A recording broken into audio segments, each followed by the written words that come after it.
In another way of solving this, the net width times the thickness at wherein ang atong gross width or at net width is equal to gross width minus ang numbers of holes multiplied by the effective hole diameter. Okay, then we have introduced ang aton nga U, which is the shear lag factor. Skip lang na dali. Okay, so last time we have introduced shear lag. So this is the phenomenon wherein if ang atong nga members are not supported fully sa connections naton, meaning sa cross-section where we expect na dali siya mag-isip due to tensile fracture, kaya ang atong nga stress distribution is not 100% all over sa members naton. So we need to consider a shear lag factor na denotated as U to take into account kung pila lang ang percentage ng area na we need to consider if not all portion or all portions ang parts ng aton nga or aton na member being connected to the cassette plate na to. So we have several cases based aton na code. So from table 504.3.1, okay, discuss na lang siya dasig. So for our case 1, if all tension members where the tension load is transmitted directly to each of the cross-sectional elements, so we will use a shear lag factor of 1. Ano reason na ginagamit natin ng 1? Ano meaning ng 1? Meaning 100% sa net area natin gamiton ta for the computation sa aton na tensile fracture. But if ever, hanggang sa case 2 natin, so magbasa takla sa mga cases natin, ano siya, check mo like if applicable sa case 1, then go through magpakadto sa case 8 natin. Okay? For case 2, if ever ang imong nga cross-section or imong nga member are not connected except for plates and hollow steel sections natin where the tension load is transmitted to some but not all of the cross-sectional elements. So, we will use this equation. So, that is 1 minus x bar over L. So, anong meaning sila? So, ang ating nga x bar, okay, this is the distance sang centroid sang cross-section natin going to the plane sang connection sang aton nga gusset plate. So, may mga several cases na din na, and I think nakisegi na textbook pang suma sa X-bar. Wala na kaya na CP. But you need to memorize ang mga figures. So, mga common natin is, let's say, we will be using an L-shaped member. Let's say this is our gusset plate. Tapos this is our cross-section. Then, we connect ang aton na L-shaped member ang aton na angle. So usually, siyempre, based na rin, we all know na only one lead will be connected to our gusset plate para aton na base plate na rin. Okay? Let's say, may ako sa kapag. Okay? So meaning, this will be under case 2. Kaya not all members are being attached to our gusset plate. So meaning, ang resist ng aton na load is only this portion ng aton na lead being attached to this gusset plate na to. So how do we interpret our case 2 na provision for the shear lag factor? So for our case 2, ang aton na shear lag factor is equal to 1, meaning amo ni siya ang 100% sang area nato less sang ini nga factor which is x bar over L. So ano siyang x bar naton?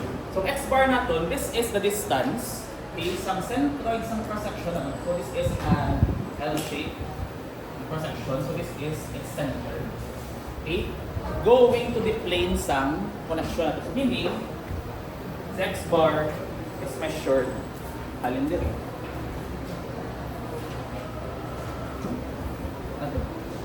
Perpendicular to the plane sang connection natin. Kung sa din siya nakating, always perpendicular. Go from the centroid sang aton nga. So that is our x bar. So ano sir ang L? Ang L naton is the length sang aton nga connection. Okay. Our gusset plate.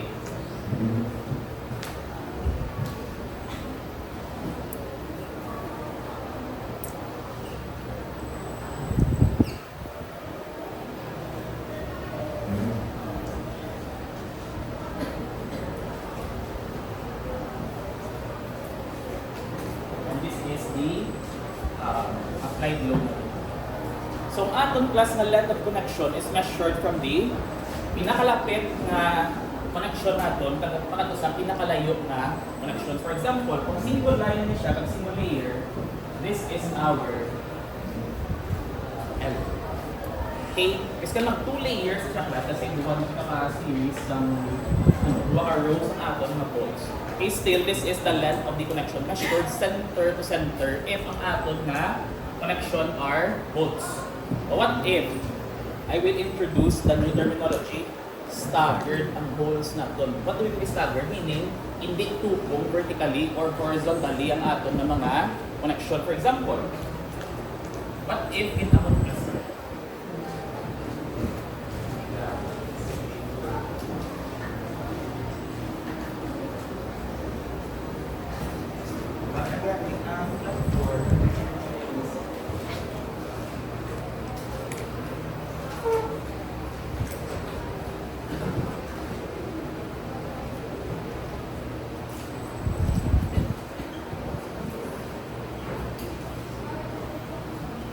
Okay. So, din tayo measure ang aton nga length sa connection. Sa liwat, ang pinakalapit sa load, measured para to sa pinakalayo sa load. So, this would be our length sa connection. Okay? Ay, nakisegit na lang, napakita ko lang isang practice may explain pang principle. O what if, ang plus star sa muna? Ang hiya pang staggered. Yung katakso. Still, ang pinakalapit sa load, kaikat ang pakadto sa pinakalayo sa load natin. This is our length sa connection. So let's try to open the textbook of set.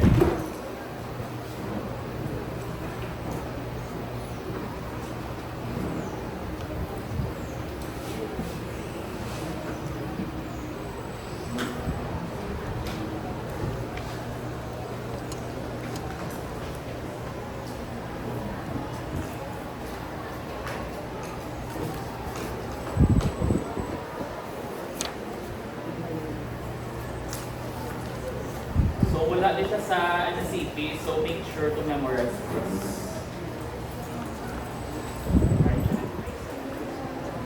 Shear lag factor. So, when referring to the length of connection natin, okay, kung bolted na siya, ang aton na length of connection is also always measured from the extreme ng mga connections natin. Sa KCP, no? And if ever welded ni siya, usually weld natin is either equal ang lengths nila sa natin na weld, meaning equal sa babaw at sa dalom. This is the length of the connection. So meaning, we are referring sa connection na parallel to the applications ng aton na load. Meaning, ang length natin is always parallel sa applications ng load natin. Okay, mula din ang hint ni Perming. What if kung unequal length? Still, the longest length ang gamitin natin. So meaning, in the longer length, in the shorter length, we will use this length ng aton nga connection. But disclaimer, si AISC, okay, based on the code na linhatag sa mga ang ilang ginagamit plus is average L1 plus L2 over 2. But we will use our textbook. Kaya mali ipakita ni Sally, so we will use this version natin. So always the longest nga length sa connection natin nga parallel to the applications ng load natin or the directions ng application natin. Balik na sa aton nga discussion. Okay, brief lang class introduction about welds. So usually class, ang welds natin may duwa ka categories. Ang welds nga longitudinal, meaning this is the weld na parallel sa aton na direction sa application sa load. Ang aton namang transverse weld is perpendicular sa direction sa application sa load natin. Okay, so meaning, kung dali sa kinbuto ang aton na load, so meaning, ang ari siyang longitudinal will become the transverse na weld. Okay, so na aton nga terminology. Ang transverse weld is the length sang weld na perpendicular to the direction sa application sa load, at ang longitudinal is parallel. Balik sa aton na shear lag factor. So mga usual natin is ang aton na mga angle na shapes, kay common siya, di ba? Kay wala matagrugal ikaw sa mga shape na angle, kay even trusses, may mga members na nga single angle ang aton na required nga size sang protection. So we have discussed that is our X-bar. So paano kung white flange siya connected by the plate? So din siya na-case sa mga hamon niya. Feeling niya sa din siya makita. Gawandor lang mo kung paano gina-connect ang pin going to the column. This is your steel column. Show me matatlong na sa.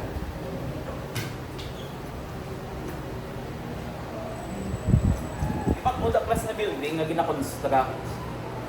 Kung kasakay ka saan, magliko siya sa may NOHS, pakadto sa Gaisano na old. Kaya nabash ko before ang Gaisano. Tinlang sa. So, may bago na building, ilang ginagamit is steel ang ilang ang floor girder, pero ilang ang column is concrete. Try nyo labay. Try nyo himutaran. Ang sa din? Ang dera? Dera?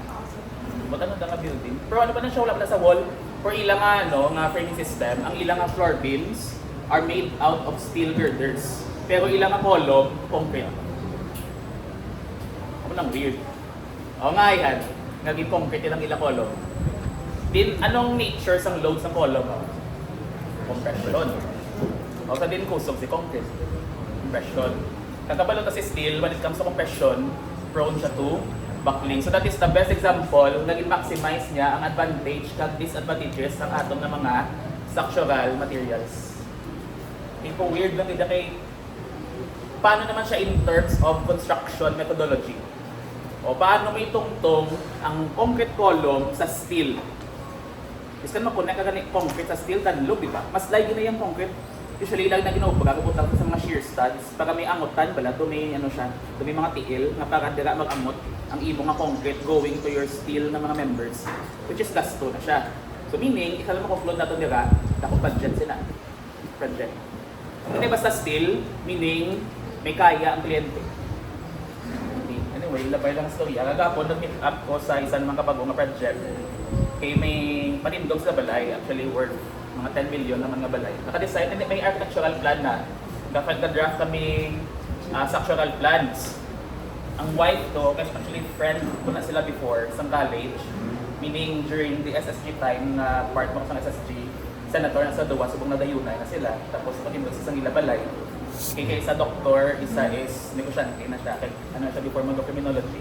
So, ila balay, kita ko ila salas, gusto nila lapad. Kaya ang unang drawing architect, may poste sa ito nga. Kaya gusto ni wife to nga takso ng poste. Kay eyesore, kung okay gusto niya, maglantaw sa iyang salas, lapad.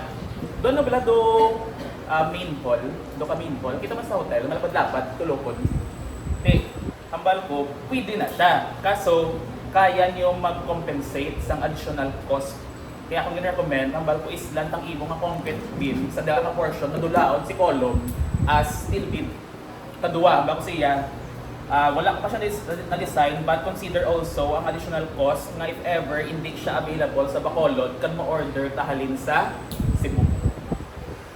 Mo to, nasaryan na kami. Kung okay sa inyo, makadugang kami mga around 200 to 300,000 based sa dira lang ang specification. Kung okay sa ila, i-go ko na po. Kung hindi, o bilin to posting. 1 taon na tulokon sa bilog yung kabuhi ang posting. Hindi kinisipa ko sa din yung joke sa isipa. 300,000 mo, pila kayo sa boom, bali mga 27. O, pila kayo mo nga bilin na tuig na mag, ano ka. So, i-divide mo ng 300,000 kada tuig para mahambal mga barato lang. Wala sa 300,000 bindug lang ang cost. Tapos divide mo siya before 30 years. So meaning, 10K per year lang imo bayaran para madula ng coste. Ano ba okay sa dayon? Diba? Math. Kasi syempre, ang balay permanent na mo, piling ko makita mo ng coste mo na, everyday mo na sa tulokon na, tani na gasto lang po 300K. Diba?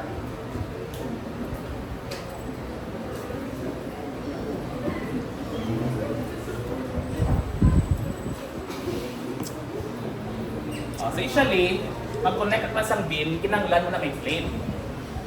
Pwede siya angle, pwede siya flat plate, pwede na siya bolted, pwede man siya welded. So maglantaw ka sa cross-section sini, ano ba?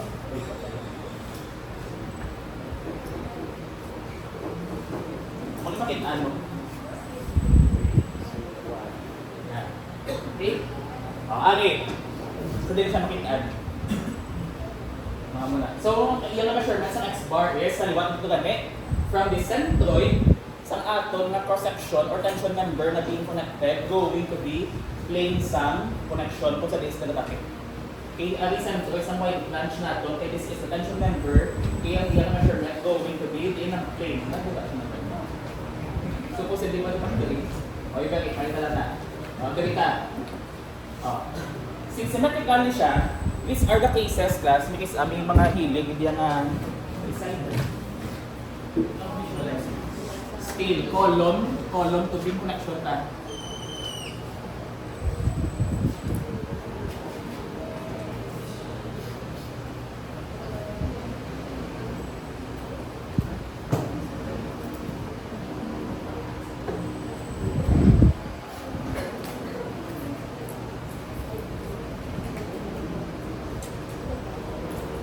Supposedly, di ba butang siya beam? White flange na mag-dito. Di ba ang isa mong option is, namutang natin plate, i-connect mo si web. Iba nilang nobra is, gamutang na sila sa plate sa babaw. Ano na splice nito.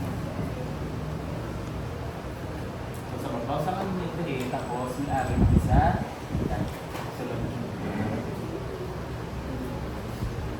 Medyo kiwi lang sa ano. Kiwi isa yan. Isa video. Okay? So, today, since symmetrical siya, na-consider natin only half sa ato na member, and ang ato na pagtapos ng X-bar is, we'll consider this symmetrical half niya sa iyang centroid going to the plane sa connection natin. So, ang point natin, ang ato na X-bar is always measured from the center ng cross-section, okay? Measuring the perpendicular distance going to the plane sa connection sa aton nag-asset plate at sa tension member. Mo lang yun siya. Okay, kita mo, pag na several cases, pwede siyang imo na C-channel. Okay? And damo pag ito na variety. Okay, so let's go back sa aton na concept.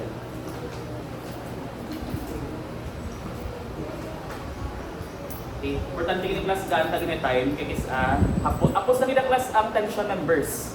So as math lang siya, area, pangitaon, anong force, anong good light. Paano magsuma sa net area, at paano magsuma sa shear lag factor. Ang mula ang mga common errors for tension members. What if hindi applicable is 2? Let's say all tension members where tension load is transmitted by transverse welds to some but not all of the cross-sectional elements. So meaning, welded siya. Ari-ari. Kumano tama pa?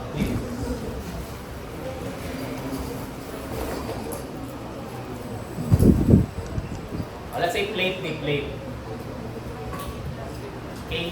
If ang weld dire lang siya gimutan. Ano ato na shear lag factor?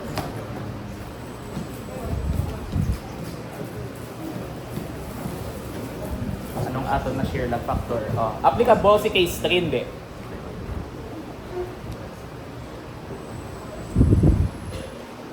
Applicable hindi. Applicable. Kaya ang bal niya, all tension members where the tension load is transmitted by transverse weld to some but not all. Okay, what if all mo na, sir? Meaning hindi siya applicable? Walang taon mo try to imagine, wala itong ato nga nalagay last time, papel bla. Kung kaptan ko sa punta ko, putumon ko, meaning, bilog nga portion sa member is mag-isi or tanan siya kapamersa. So, we can use a shear lag factor equal to 1.0. Isa ka case. Flat case, meaning wala nakabutilya. Isa ka case, nakabutilya na 24. Okay. Let's say mo ng weld. Ano siya? Case 3 Japon kay applicable ang sum basta ara lang sa transverse side. Pero, what if? Case 4. Well, that's meaning ang case 3 and case 4 are applicable to welded ng mga members. And case 4 is place where the tension load is transmitted by longitudinal welds only. Meaning, if ang case natin, case 3, nahumit kung kinyaki para wala na sa may magsala sa tuloy na portion. Before sa among class, sa natudlok isang prof na ko, kami lang naging chindi sa libro. Tapos, bala ada kung may magwa mamon sa quiz, may magwa mo na, dapat kabalo ka na maging chindi sa bog. Diyan na para pag-iyo na ka ng maging chindi.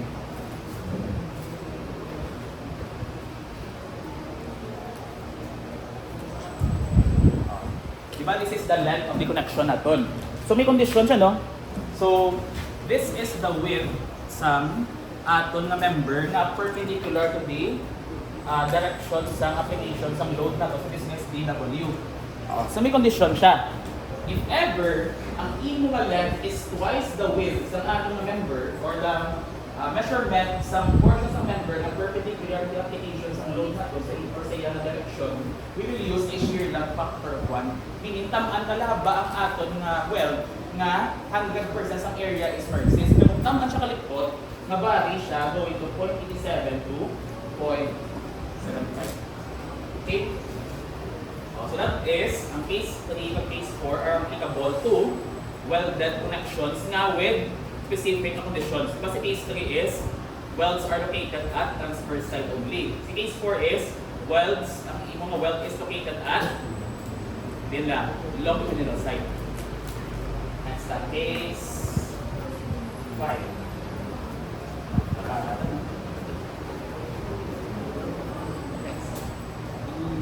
Case 5. Siyempre, we will deal with hollow structural sections natin. So, mas kayo ka din, ano magamit? Case 5 and case 6. Okay, case 7 and case 8.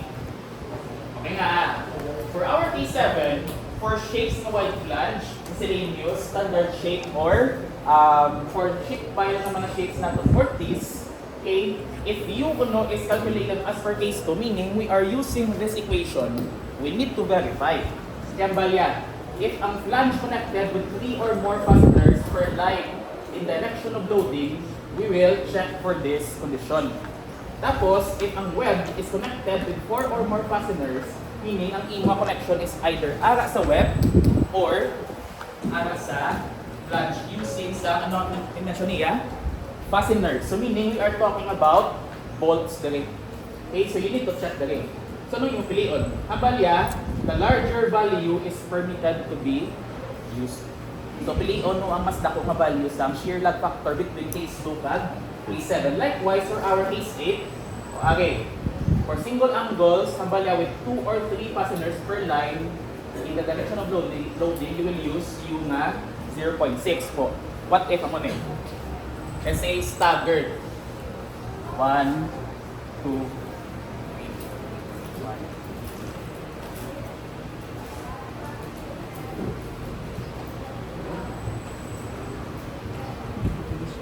anyway, himuon ta ang confusing pa rin.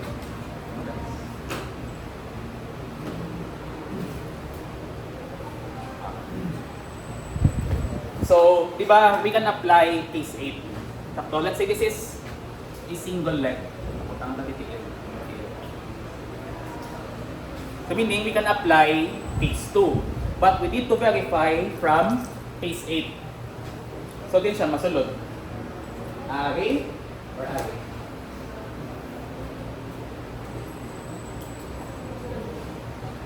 Then, okay, di ba? With 4 or more fasteners per line in directions ng loading. So meaning, this is one line for the directions ng loading nato. This is also one line kaya nga parallel to the direction of loading. So, din na i-apply nato.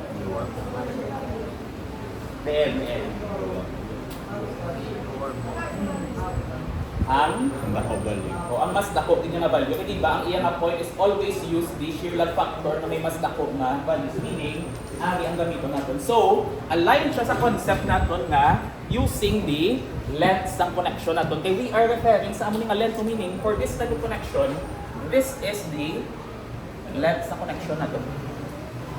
Okay, may mga common cases, may mga special cases pag na class sa mga connection. So please study ang shear lag factor kay kanugon sa laki nga once sala ang imo nga shear lag factor, sala na imo nga tensile strength for rupture.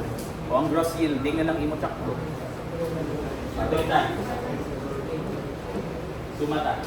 Sa sa isasos. Yes. Diba simple ang goal na sir? For example, solve na mo gamit ang case mo ang formula less than 0.8. Ang gamitin niya yung 0.8. Yes, larger. Ang question na a larger. Na a larger. Di ba nga ito nga concept from SMAT? We will use the area nga mas gamay. So meaning, the smaller the shear lag factor, the conservative ang load ni mga ginagamit. Tinga a larger. Kamo naman sa bata, bilhin ko na sa inyo yung research na nakin para at least may part na ito lang after some stay na klase, hindi na makatulog. Okay, let me tayo. Let's have this example.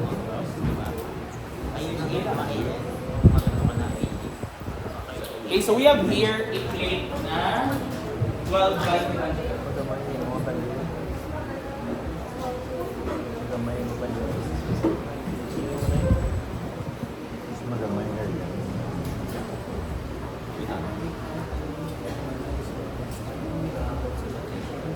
In English is 12 mm in thickness and 500 mm in width. So this